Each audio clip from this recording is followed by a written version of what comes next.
supposed to be sleeping so that I can do the night shift, but I just can't sleep. Never can on the first night of passage. But anyway,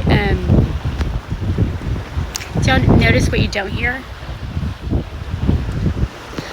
You might hear some wind, but you're not hearing any engines and no generator. We are just sailing.